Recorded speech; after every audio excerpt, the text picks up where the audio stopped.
faarfannaa tokkicha ergaan saakka gumaa dhaloota deebisuuf itti dadhabdanii dursalaannee jirraan nuti waan gammanneef isinis nu faana baga gammaddanii duruu isin beenna yommuu tajaajilaaf waltajjii qabattan hafuurri qulqulluun akka bokkaa rooba qajeelcha jireenyaa ergaa barootaati dhaloota hundumaaf laphee isaanii irratti gorsa dhugaa dhooba faarfannaa hojjennaan kunoo akkasitti akka gartuu shaaloom hafuura qulqulluu warra to'ataman warri deemsi isaanii ta'e fakkeenyummaa hojii gaarii hojjechuuf fedha gooftichaatiin warra fo'ataman kunoo hojii gaariin akkasiin miidhagee waldaas gammachiisee ergaa dabarfata dhaloota akkasii gaafa laalee argee waaqayyo eebbisee isaan mararfata gaafa akkas jennu warra kaan jibbinee qinee fi walallu yeroo dhabneen malee hojii gaarii hojjettan beekna hin wallaallu oolfadhu lubbuu kee kan jedhu irratti nutis ergaa qabna shaaloomiin da'annee bifa walalootiin amma hin jalqabna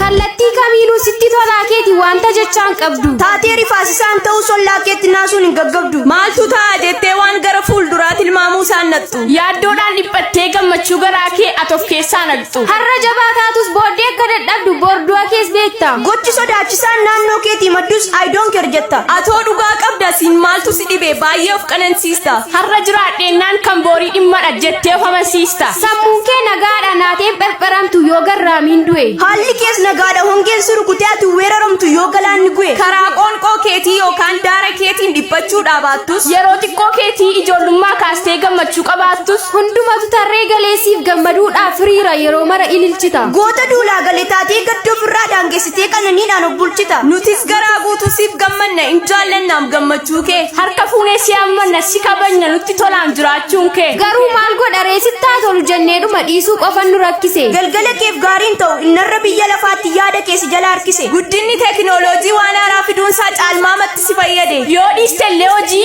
kaleessa gararraa irra argatte wanta yaadde hamma dafqan hin arganne hiriyaan kee baay'een isaanii hojjetanii ittiin gammanne kamtuudha dhamaatiin isaanii narraa hafuuf jooru miti booris dafqanii jiraachuuf waan qoonqootiif kaatu silaatti boqotu miti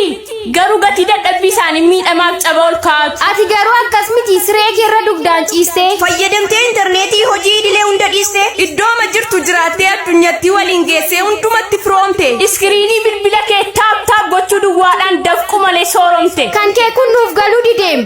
kan cagginoorra dhalannaan ati guyyaa gaariirra dhalatte tooftaasaa eessumaa fiddee biyya lafaa namaan gunneen kan walii galtee jiraatte kaaniif dacheen ta'uu dinnaan boo'ee ija sukkuummatee imimmaan isaa caafata kaanitti sobsi xinnaannaan taa'ee summii bulbulatee jireenya isaa galaafata quufaa keeti sitti tolee qoma dhiibdee jiraattaka alagaadhaaf fira keellee asii gadi ilaaltaka gama foonii qofaan miti sagantaa hafuuraa irratti siif jalqaba kadhatama teellaa teessee yoo siqattus fuulduratti ol kaafamtee kakuun sumaaf kakatama hunda keessa harka qabdaa tokko duwwaatti cittee hin hafne isa kamiif kamiin dhabda dhageessee of harkaan dhabne siif kadhatamuu qofaaree atis darabee kee kaatee dubbatta wanta si guuti saayikoon haala isaa bartee